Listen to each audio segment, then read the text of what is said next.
특별 새벽 기도와 주님의 고난에 믿음으로 참여함으로 몸이 힘들기도 하고 피곤해 있는 사랑하는 성도들을 축복합니다. 피곤한 만큼 하나님께서 그것이 은혜로 채워주시기를 바랍니다. 예. 그런데 목사인 저는 매주 고난주간이었으면 좋겠어요. 예. 원래 실은 우리 삶이 그렇잖아요. 주중은 매주 고난주간이고 주일은 매주 부활주일이어야 돼요. 원래 믿음 생활은 매주 6일은 고난주간, 주일은 매일 부활주일. 여러분을 고난주간에 만날 수 있어서 너무 기쁘고,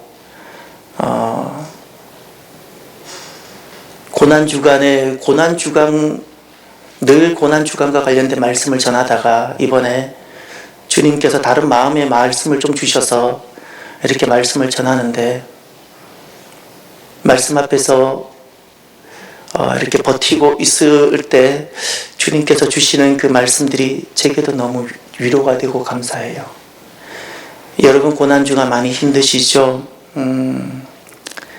그런데 오늘 이런 마음이 들어요. 수준을 좀 더 높였으면 좋겠어요. 저와 여러분의 수준. 군대로 비유해 볼게요. 평소에 훈련을 강하게 받은 부대들이 있는데, 그 부대는 작업 지시가 떨어지든지 어떤 경계 훈련이 떨어지든지 그것이 문제가 안 되고 대수롭지 않아요. 그냥 탁탁탁탁 하는데, 평소에 훈련이 안 된 사람은 작업 지시 하나 떨어지는 것도 문제가 돼요. 빗자루를 어떻게 해야 되는지 오만 가지 문제가 되는 거예요. 이런 말씀을 드리면 여러분이 좀 불편하실지 몰라도, 제가 여러분을 대하는 것이 다 달라요. 그거 아세요? 저는 여러분 사람을 영혼으로 본다 그랬죠. 제가 여러분을 영적으로 보면서 대하는 것이 다 달라요. 제가 여러분들을, 심지어 교역자도 그렇고 여러분 모두가 그런데, 여러분들을 아주 편하고 함부로 대할 수 있는 사람이었으면 좋겠어요. 함부로라는 것은 무례하다는 뜻이 아니고, 제 안에 있는 하나님 주셨던 모든 것을 하나도 가리지 않으려고 부탁하지 않고 한마디로 모든 것이 이루어질 수 있는 관계가 되었으면 좋겠어요. 이것이 수준이 높으면 그래요. 어린아이는 끝까지 어린아이로 대해줘야 돼요. 어린아이. 이것이 좋은 일이 아니에요. 이것이 내가 아파야 되는 거예요, 여러분. 목사가 여러분을 계속 배려해줘요? 내가 어린아이라는 소리예요. 부끄러워야 돼요. 그냥 편하게 하나님께서 목사에게 주신 그 모든 마음과 감동들을 그대로 전하고 요청할 수 있어야 돼요. 담대하게. 성장하고 부흥하는 교회는 그와 같은 사람들이 있었던 거예요. 저는 서정도사님 교회 가까이 올 수 있도록 기도할 거고, 하나님께서 그렇게 좋은 것을 예배해 주실 줄 믿습니다. 우리 교회에 예수님 오시기 전에 성전에서 예수님 오시기를 기다리며 기도했던 안나 여선지자가 있었다 그랬죠. 우리 교회에 그와 같은 분들이 계속 있어야 돼요. 교회에 진짜 누가 청년인지 아세요? 교회 젊은이가 있어야죠. 그러나 주님께서 보실 때 청년은 나이가 젊은 사람이 아니에요. 나이가 젊으면 못해요. 어디 하나 쓸데가 없는데, 어디 하나 통제가 안 되는데, 하나님께서도 글을 못 쓰는데, 누가 하나님 보실 때 젊은 사람이고 주의 군사고 청년인가? 주님 말씀이면 무릎 꿇고 이해하고 순종하며 나오는 그 사람. 서동사님 꼭 교회 가까이 오십시오. 조권사님도 기도하셔야죠. 자녀들이 권사님께 와야지 왜 권사님이 자녀 곁에 가세요? 권사님이 계실 곳은 여기잖아요. 그죠? 많이 축복해요. 권사님 너무너무 축복하고 좀 감사해요. 예. 오늘 또 새벽 예배 마치고 혼자 기도하시다가 쉬시기도 하고 그러시더라고요. 하계동에서 새벽 예배 계속 안 빠지고 오세요. 예. 가까운 데 있으면 날마다 하실 텐데. 많이 축복해요. 사랑하는 성도 여러분, 오늘 이제 고난주간 수요 예배인데, 저와 여러분이 같이 이런 마음으로 오늘 말씀을 시작하면 좋겠어요. 두렵고 떨림으로 내게 시작된 구원을 이루어가는 저와 여러분이 되기를 바랍니다. 구원은 하나님이 내세요. 구원은 하나님이 내세요. 잊지 마세요. 그래서 은혜라고 부르는 거예요. 구원은 내 삶에 어떤 좋은 것 정도가 아니에요. 내 삶에 좀 도움이 되고 유익을 주는 그런 것이 아니에요. 구원이 무엇인가? 거듭남이 무엇인가? 완전히 내 삶이 새로워지는 거예요. 완전히 새로워지는 거예요. 거듭남? 정말 믿음? 구원이 무엇이냐고요? 교회 다니면 좀 더 좋아지고, 기도하면 좀 도움도 받고, 은혜도 믿고, 교회 가면 좋은 성도들 만나니까 좋은 교제. 하나도 구원과는 관련이 없어요. 구원이라는 것은, 진짜 구원이라는 것은 완전히 새로워지는 거예요. 삶이 새로워지는 거예요. 그리고 어떤 마음이 생기는 거 아니? 완전히 새로운 삶인데 이제 두렵고 떨림으로 이 구원을 지키고 구원을 이루며 가고 싶은 마음이 생겨요.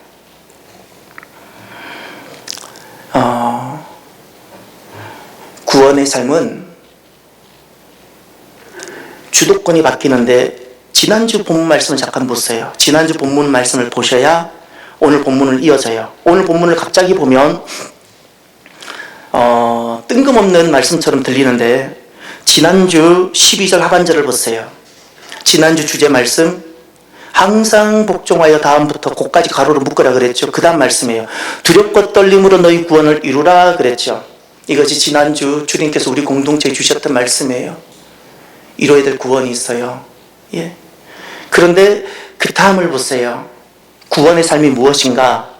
구원의 삶. 정말 하나님을 만나면 삶이 송두리째 바뀌고 다른 새로운 삶을 살게 되는데, 13절 보세요. 너희 안에 행하시는 이는 누구라고요? 전에는 내 안에서 내가 행했어요. 주도권이 바뀌어요. 이제 누가 행해요? 하나님. 할렐루야. 예. 주도권이 하나님께 있어요. 그 다음 또 보세요. 13절 중반절. 자기의 기쁘신 뜻을 위하여 하나님의 뜻을 말하는 거예요. 정말 구원이에요. 구원의 삶을 살아가요. 이제는 그의 삶의 목표가 하나님의 뜻이 되는데, 그 하나님의 뜻의 내용을 보니까 구원인 거예요. 구원. 언제 이 구원의 삶을 실패하는가? 실패도 말씀을 하세요. 14절을 보세요. 모든 일을 원망과 시비가 없이 하라. 예. 원망이라는 것은 불평을 말해요. 시비라는 것은 분쟁을 말해요. 두렵고 떨림으로 내게 시작된 이 구원의 삶이 언제 멈추게 되는가? 언제 무너지는가? 원망, 그리고 분쟁, 내게 일어날 때 구원의 여정은 멈춰져요. 구원의 여정은. 그리고 이 구원의 삶의 마지막 결론을 보세요. 저는 이 말씀이 너무너무 좋고 제 신앙 고백이기도 하고 그래요. 17절 보세요. 구원의 삶의 결론이에요. 구원의 삶. 삶의 모습이에요. 이것이 삶의 모습이에요. 만일 너희 믿음의 제물과 섬김 위에 내가 나를 전제로 드릴지라도, 전제, 붓는 예식, 붓는 제사, 포도주를 붓고 올리브유를 부었어요. 나는 기뻐하고 너희 무리와 함께 기뻐하리니. 사도 바울 고백. 예. 나는 전제가 되는 것을 기뻐합니다. 나는 전제가 되는 것을 기뻐합니다. 예수님은 십자가상에서 그 피를 흘리셨죠. 이것이 전제예요. 전제. 십자가는 전제. 예수님의 전제. 사도 바울도 자기 삶을 전제로 드리고 싶어요. 그런데 이것을 기뻐해요. 18절을 보세요. 요 18절이 주님의 말씀이었어요. 이와 같이 너희도예요. 이와 같이 너희도. 17절은 사도 바울 자기 고백이에요. 그 18절은 우리 공동체에 주시는, 나에게 주시는 말씀. 이와 같이 너희도 기뻐하고 나와 함께 기뻐하라. 무엇을 기뻐하라는 거예요? 기쁨이 많은 사람이라는 거예요? 긍정적 에너지를 가지고 사람 볼 때마다 기뻐하라는 뜻이에요? 아니요. 전제의 기쁨을 기뻐하라는 거예요. 할렐루야. 전제의 기쁨. 다 자기 아끼고 살아가잖아요. 자기 망할까 두려워하잖아요. 근데 전제는 도리어 자기를 버리는 거예요. 자기를 붓는 거예요. 생명을 붓는 거예요. 생명을. 왜 전제를 기뻐해야 될까요? 지난주에 전제의 기쁨으로 말씀이 끝났어요. 질문을 해봐요. 전제의 기쁨, 왜 기뻐해야 될까요? 그곳이 구원이 이루어지는 자리예요. 하나의 밀이 땅에 떨어져 죽으면 열매를 맺어요. 죽으면 이게 전제예요. 아브라함 평생 자기 아끼고 살았어요. 움켜잡기도 하고. 그러다가 마지막에 그가 하나님 앞에 고백하고 나온 게 있어요. 본인 나이가 115세 정도 됐을 때, 100세도 넘고 110세도 넘고 아들 이삭이 청소년 정도 됐을 때, 그때 마지막으로 하나님께서 그에게 받으신 것이 있었는데 전제예요. 아들을 움켜잡았는데 아들을 드렸잖아요. 전제. 놀라운 것은 전제가 되어질 때 그곳에 구원이 이루어지는데, 생명이 살아나는데, 전제가 드려질 때 그곳이, 아브라함이 이삭을 전제드렸던 그곳이 성전이 됩니다. 전제가 되지 않고 예배를 드려요? 불가능해요. 죄송하지만 불가능하다고요. 전제가 되어야 비로소 예배가 되는 거예요. 비로소. 무릎을 꿇지 않고 나를 아끼고 있는, 무릎을 꿇지 않고 나를 아끼고 있는 상태에서 몸이 성전에 나왔다고 예배가 될까요? 불가능해요. 예배란 주님 앞에 나를 전제로 드리고, 내게는 오직 주님만 있고, 그리고 나아갈 때 그것이 어떤 고백이든지 하나님은 예배로 받아주세요. 할렐루야. 할렐루야. 그래서 전제를 기뻐해야 돼요. 전제가 우리들에게는 때로는 두렵고 어떤 낯선 것으로 다가올 수 있는 것처럼 느껴지지만 그것이 복이고, 모든 믿음의 사람들을 보니까 공통적으로 전제가 다 있었어요. 전제가 있었어요. 지난날 한국교회가 왜 이렇게 부흥했냐고요? 전제의 기쁨을 가지고 주님께 달려갔던 우리의 믿음의 밑세대가 있었기 때문에, 내 것 아끼지 아니하고 모든 것이 이제 은혜라는 것을 알고 새로운 삶을 살아가기를 주저하지 않는 거룩한 주의 청년들이 일어났기 때문에 이 땅에 그렇게 부흥이 있었던 거예요. 오늘 본문은 이 전제의 아름다운 꽃을 피운 두 사람이 소개됩니다. 자기 인생을 전제로 드린 아름다운 두 사람을 주님께서 소개하는데 누굴까요? 19절을 보세요. 디모데가 있죠? 19절엔 디모데가 등장합니다. 그리고 25절을 보세요. 25절에는 에바브로 디도가 등장합니다. 두 사람. 오늘 주님께서 사도 바울을 통해서 전제의 아름다운 꽃을 피운 두 사람 소개하고 있습니다. 먼저 디모데를 볼까요?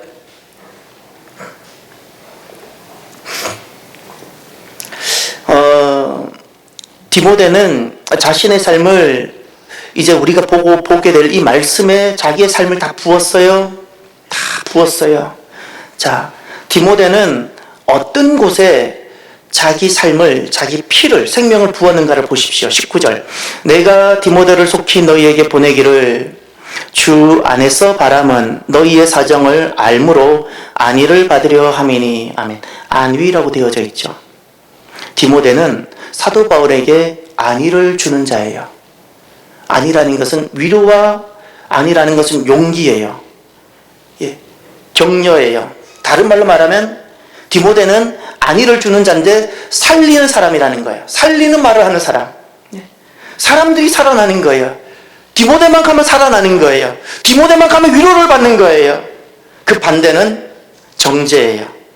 어떤 사람은 말만 하면 정죄가 되고 말은 옳은데 다 사람들은 쓰러져요. 우리가 우리 인생을 어디에다 쏟아부어야 되는가? 내가 있는 그곳이 사람들이 살아나는, 할렐루야. 안위와 위로를 주는데 내 삶이 쏟아부어져야 돼요. 하나님은 이것을 꽃으로 보세요. 꽃으로 보세요. 두 번째, 디모데는 어떤 아름다운 전제의 꽃을 피웠나? 20절을 보세요. 이는 뜻을 같이 하여 너희 사정을 진실히 생각할 자가 이밖에 내게 없음이라. 뜻을 같이 했다는 것은 마음을 같이 했다는 겁니다. 근데 어디에 마음을 갖췄냐가 중요한 겁니다. 무엇에 마음을 갖췄는가? 그들의 사정을 정말 진실히 생각하는 사람, 나의 유익 때문에 그들을 생각하는 것이 아니에요. 그들의 영혼 자체를 귀하게 여기고 그들의 마음 자체를 소중하게 여기고 그들을 존중히 여기면서 그들을 진실히 생각하는데 마음을 같이 하는 거예요. 할렐루야. 디모데는 이 일에 자기를 쏟아부어요. 여러분, 이런 성도들이 되어주십시오. 옆에 있는 성도, 함께 있는 성도, 그들과 함께 울고 함께 웃을 수 있는 성도가 되어주십시오. 이런 것에 내 삶을 부어주세요. 세상은 그러죠. 이웃이 땅을 삼아 배가 아프다고. 우리가 살아야 되는 새로운 삶은 굉장히 변혁적인 삶인데, 그것은 그가 아플 때 내가 함께 아픈 거예요. 그가 기쁘면 내가 기뻐야 되는 거예요. 디모데는 어떤 사람인가? 그들의 사정을 진실로 생각하는 사람. 할렐루야. 이런 곳에 디모데는 자기의 삶을 쏟아부어요. 세 번째, 21절을 보세요. 디모데는 어떤 곳에 자기를 전제로 삼아서 부었는가? 그들이 다 자기의 일을 구하고 그리스도 예수의 일을 구하지 아니하되. 다 사람들은 자기 일을 구해요. 자기 일이란 유익과 그 손익계산해서, 제가 늘 그런 비유를 쓰죠. 주판을 튕기게 하면서 이렇게 다 그렇게 살아요. 그런데 디모데는 예수의 일을 구한다 그랬어요. 이 말은 단순히 주의 일을 한다는 뜻이 아니에요. 단순히 주의 일을 한다는 뜻이 아니라 주의 일이 1번이라는 뜻이, 할렐루야, 이게 중요한 거예요. 주의 일이 1번이에요. 내가 시간이 나기 때문에 좀 주일 하는 사람이 아니에요. 이제는 내가 새벽 예배 나올 수 있는 정도가 되니까 이제 잠이 안 오니까 나오는 그런 것이 아니에요. 잠이 그렇게 오는데도 불구하고 무엇이 우선이라고요? 주님이 우선인 거예요. 주님이 우선. 디모데는 어떤 사람인가? 그저 예수의 일을 좀 하는 사람이 아니라 예수의 일이 그의 인생의 1번이었던 사람. 인생은 무엇으로 결정나는지 아세요? 인생은 살아가면서 수많은 일을 합니다. 수많은 일을 하는데 인생은 결국 그의 인생을 무엇이 결정하는가? 무엇이 그의 인생의 1번이었는가가 그의 인생을 결정해요. 여러분에게 있어서 1번은 무엇입니까? 주님이시길 바라요. 자녀도 아니고 직장도 아니고 어떤 것도 아니라 여러분의 이름, 명예도 아니라 여러분의 1번은 주님이시길 바라요. 주님. 디모데는 이런 일에 예수님이 내 인생의 1번이 되시는 이 일에 디모데는 자기를 쏟아부어요. 네 번째, 디모데는 어떤 사람인가? 22절을 보세요. 디모데의 연단을 너희가 안 하니 자식이 아버지에게 함같이 나와 함께 복음을 위하여 수고하였느니라. 아멘.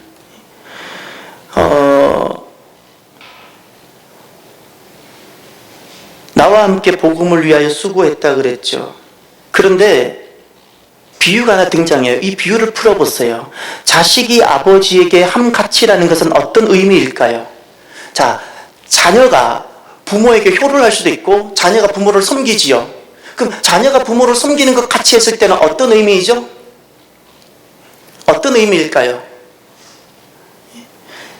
왜 디모데를 설명하는데 자녀가 아버지에게 함같이 복음을 위하여 섬겼다, 수고했다 말씀하고 있을까요? 여러분, 자녀가 부모를 섬기면서 계산하나요? 자녀가 부모를 섬기면서 다시 부모에게 받을 걸 계산하나요? 조건이 없는 거예요. 조건이 없는 거예요. 조건이 없는 거예요. 무엇을 위해서 조건 없이 수고했다고요? 복음을 위하여. 복음을 위하여. 조건 다 떨어버리세요. 그 조건이 결국 내 믿음을 병들게 합니다. 성전에 나와서 다른 조건 아무것도 두지 마세요. 아무것도 조건 두지 마세요. 결국 그 조건이 나를 시험 들게 할 겁니다. 제 말이 틀렸나 보세요. 조건을 두면 둘수록 결국 그 조건이 반드시 나를 시험 들게 합니다. 조건을 떨쳐버리세요. 자녀가 아버지에게 함같이 왜 우리가 조건 없이 복음 위하여 섬기고 순종이 가능할까요? 우리가 받은 이 구원의 은혜를 생각해 보세요. 이것 때문에 조건 없이 복음을 위하여 헌신이 가능하고 섬김이 가능한 거예요. 우리가 이 새로운 생명 관계 가운데 들어갔잖아요. 하나님과 나와 이 새로운 관계, 생명의 관계예요. 이 생명의 관계가 너무 감사하잖아요. 은혜잖아요. 그러니 이제는 우리가 어떻게 살게 되는 거 아니? 이 하나님과 내가 새롭게 맺어진 이 생명의 관계 속에서 내가 이 땅에서 나와 그와의 관계를 맺어가는 거예요. 생명의 관계 속에서 내가 섬기는 거예요. 내가 섬기는 거예요. 왜죠? 모든 것이 은혜잖아요. 하나님과 나와 이 생명의 관계 속에는 핵심이 은혜뿐이에요. 내가 좀 잘나서 내가 이 생명의 관계가 이루어졌다면 나는 여전히 잘나도 되지만 이것이 은혜로 이루어졌기 때문에 이것이 너무 감사해서 하나님과 이 생명의 관계 때문에 이제 모든 사람과의 관계가 은혜가 되어져요. 할렐루야. 예. 모든 것이 은혜고 모든 것이 감사하고 정말 이거밖에 우리에게 남지 않더라고요. 우리한테 남는 게 모든 것이 은혜고 모든 것이 감사고. 여러분들은 종말을 자주 생각하나요? 여러분의 마지막을 생각해 보시나요? 지혜에 있는 사람은 나의 마지막을 생각합니다. 그러나 지혜롭지 못한 사람은 마지막이 없을 것처럼 지금 살아가요. 지혜 있는 사람이 되길 바라요. 만약에 나의 마지막이 우리 있겠지요. 예. 정말 사람이 마지막에 서면 어떻게 될까요? 모든 것이 은혜라는 것이 삶으로 고백되어져요. 하나님 감사합니다. 은혜입니다. 그러면 마지막에 그 마지막 고백이 나온다면 왜 마지막에만 해야 될까요? 살면서 해야 되지 않나요? 세상은 전쟁 같다 그러죠, 삶이. 그런데 전쟁 같은 세상 속에 우리는 어떤 삶을 살아내야 되는 거니? 세상은 전쟁 같아요. 교회도 세상 가운데 있기 때문에 교회도 사람들이 모이는 곳이다 보니 전쟁터 같은 모습도 있어요. 인정해요. 죄인들의 공동체니까. 그럼에도 불구하고 우리는 어떻게 살아야 되는가? 나와 하나님과 맺은 생명의 관계가 있잖아요. 나와 하나님과 맺은 이 생명의 관계. 이 생명의 관계는 세상이 끊지를 못해요. 세상의 전쟁이 못 끊어요. 코로나가 못 끊어요. 무엇도 못 끊어요. 나와 하나님과 맺은 이 생명의 관계가, 이 생명의 관계 때문에 전쟁 같은 이 세상을 은혜로 감사하며 살아가는 거예요.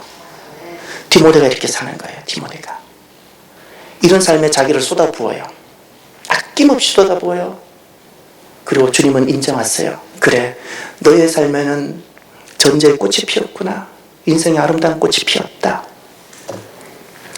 에바브로디도 두 번째 보세요. 에바브로디도는 자신의 삶을 어떤 곳에 쏟아부었는가?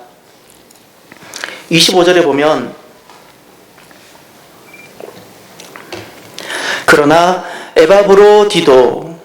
에바브로디도를 너희에게 보내는 것이 필요한 줄로 생각하노니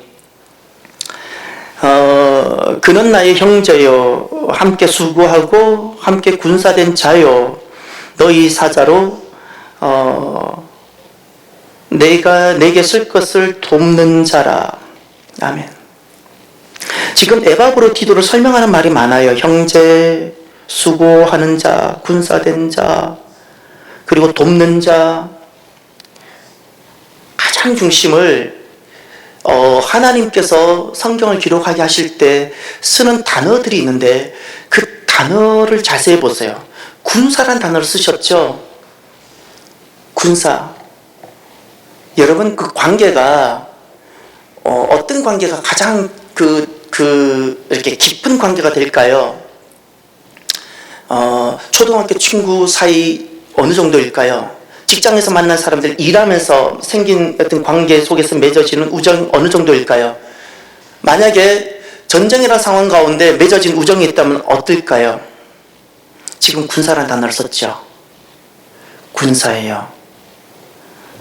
무슨 말인 거 아니?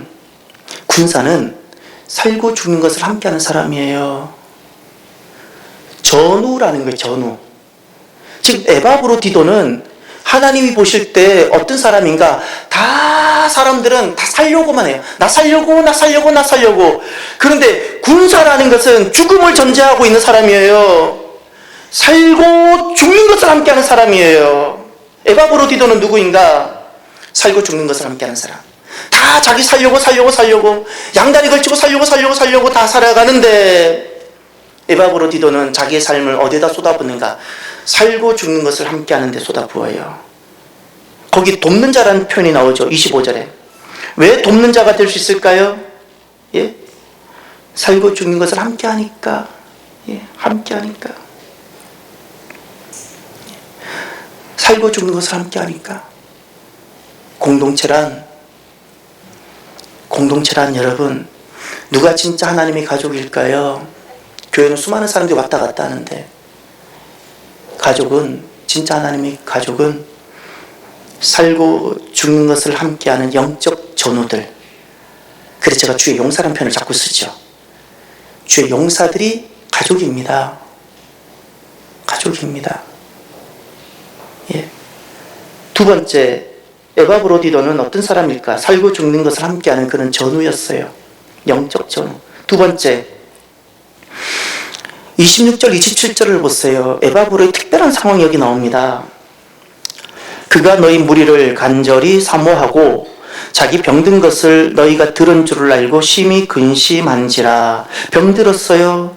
그리고 그 다음 보세요.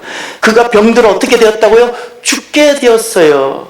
병들어 죽게 되었으나 하나님이 그를 긍휼히 여기셨고, 예, 긍휼히 여기셨다는 말은 무슨 말인가요? 고쳐주셨다는 뜻이에요. 하나님이 고쳐주셨어요. 병들었는데, 죽게 될 만큼 병들었는데 하나님이 고쳐주셨어요. 예. 자, 에바브로디도는 어떤 사람일까?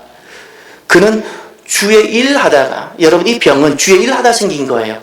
빌립보 성도들이 사도 바울, 로마 감옥에 1차 감옥에 투입되어 로마 1차가 투옥되고 있는 이 사도 바울을 돕고자 빌립보 성도들이 모든 마음과 사랑을 담아서 로마의 에바브로디도로 보낸 거예요. 주의 일 하러 왔다가 사도 바울 옆에서 그를 돕다가 병난 거예요.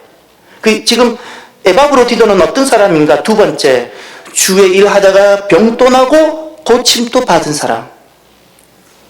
주의 일 하다가 아픔도 겪고 회복도 있는 사람.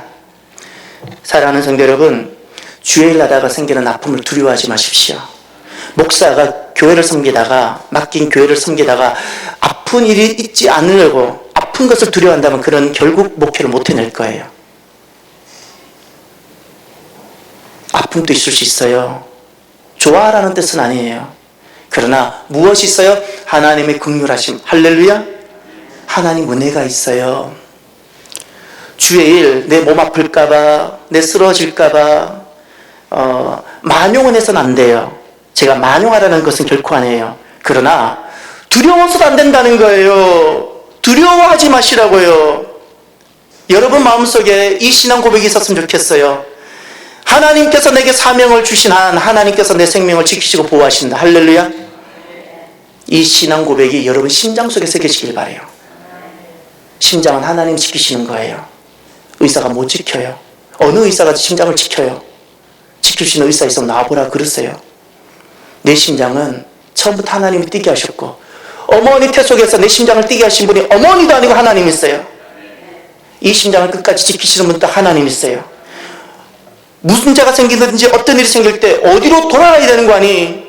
사명 붙잡는데 돌아갔어요. 하나님이 내 심장을 지키셔야 될 이유를 하나님께 드리십시오. 하나님께서 나를 이 땅에 아직도 또 두셔야 되는 이유를 만들어 드리라고요. 사명 붙잡고 걸어가면 그 사명, 아름다운 사명이 마치기까지는 하나님께서는 하나님이 존귀하신 그리고 거룩하신 이름을 가지고 그 명예를 가지고 나를 지키세요. 왜냐하면 나를 통해서 하나님의 완전하신 뜻을 이루어 가실 거거든요. 그러니 병이 날 수도 있지만 하나님 긍휼이 있고 회복이 있을 줄 믿으시길 바랍니다. 예. 이것이 에바브로디도예요. 병도 났지만 고침도 받아요. 세 번째, 에바브로디도는 어떤 사람인가? 28절을 보세요.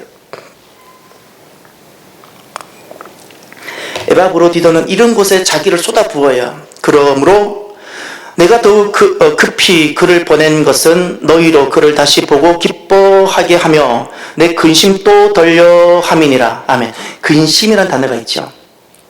에바브로디도는 사도 바울의 근심을 털어주는 사람, 빌립보 성도들이 근심을 털어주는 사람, 하나님 마음을 시원하게 해주는 사람.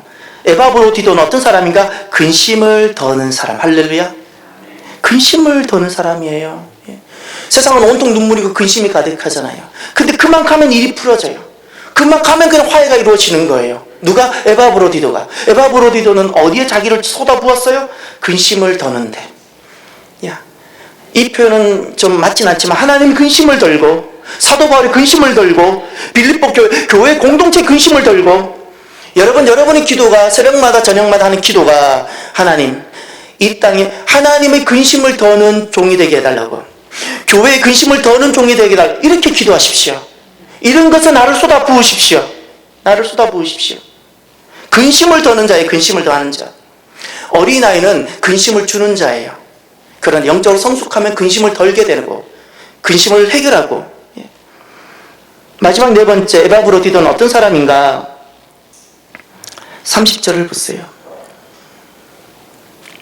그가 그리스도의 일을 위하여 죽기에 이르러도 자기 목숨을 돌보지 아니한 것은 나를 섬기는 너희의 일에 부족함을 채우려 함이니라. 아멘.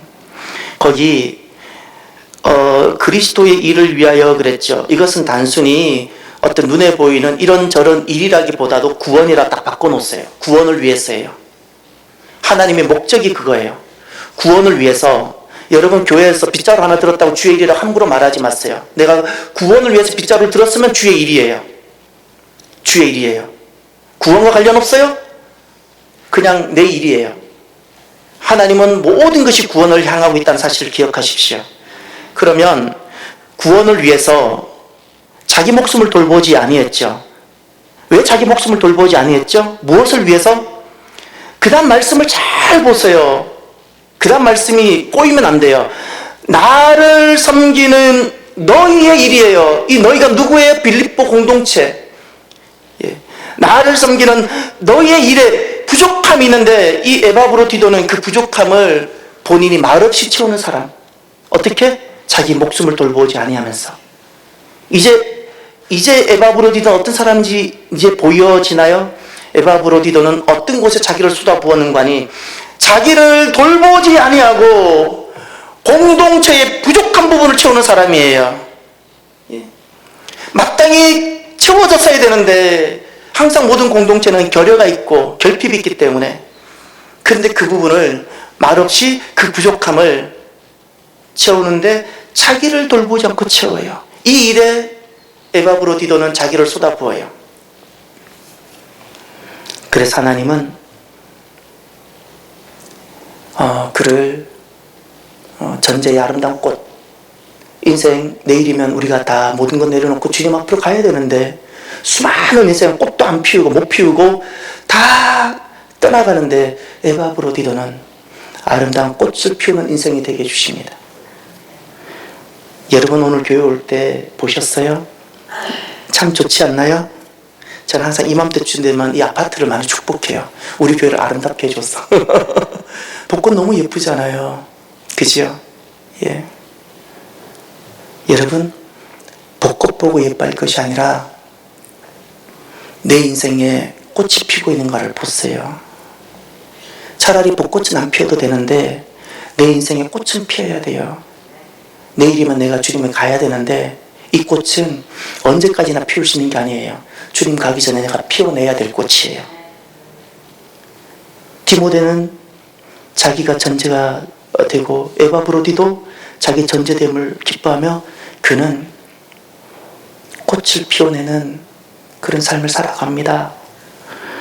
여러분, 나는 주님께 돌아가기 전에 지금 내가 꽃을 피우고 있는가를 돌아보세요. 주님께서 피워내신 꽃만 보고 기뻐하지 말고요. 나는 주님께 꽃이 되고 있는가를 보세요. 언제 인생이 이 꽃이 되고 꽃이 피어나나요? 내 인생에 언제 꽃이 피나요? 내가 전제를 기뻐하고 주님을 위해 내가 전제될 때 여러분의 목사를 두고 그렇게 기도하셔야 돼요. 자기를 위해서 목회하는 자도 되지 말고 해요. 그러면 반드시 교회는 시험 들어요. 나를 아끼면서 목회하면 반드시 교회는 병들어요. 여러분의 목사가 전제 기쁨을 가진 목사가 될 수 있도록 기도하세요. 나머지는 주님께서 하실 거예요. 나머지는 그렇게 되어져야 돼요. 그렇게 되어져야 돼요. 그것을 두고 기도하셔야 돼요. 그렇게 기도하셔야 돼요. 아브라함 다시 한번 기억하세요. 아브라함 주님께서 그 단어를 분명히 쓰게 하셨어요. 아끼지 아니하였다 그랬어요.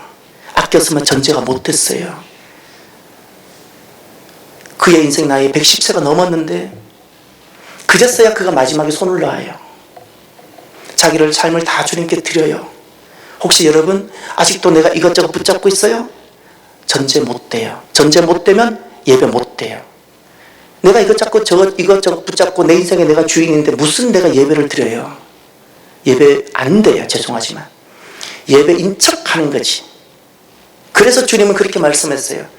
주여 주여 아무리 너희들이 그래도 나 너 모른다? 한 번도 예배적 상황에서 주님을 만난 적이 없으니까. 나 혼자 스스로 생각하는 거예요. 나는 주님을 만나고 있다고. 다 이것저것 다 자기 손을 다 붙잡고 자기가 계산하고 자기가 다 주판 튕기면서 살아놓고는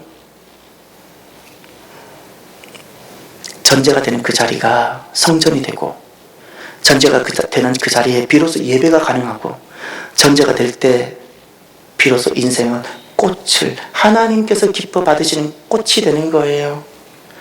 사랑하는 성도 여러분, 저와 여러분들이 전제의 꽃을 피워내기를 바랍니다. 기도합시다. 오늘 나에게 주신 말씀을 가슴에 새기고 하나님 앞에 결단하십시오.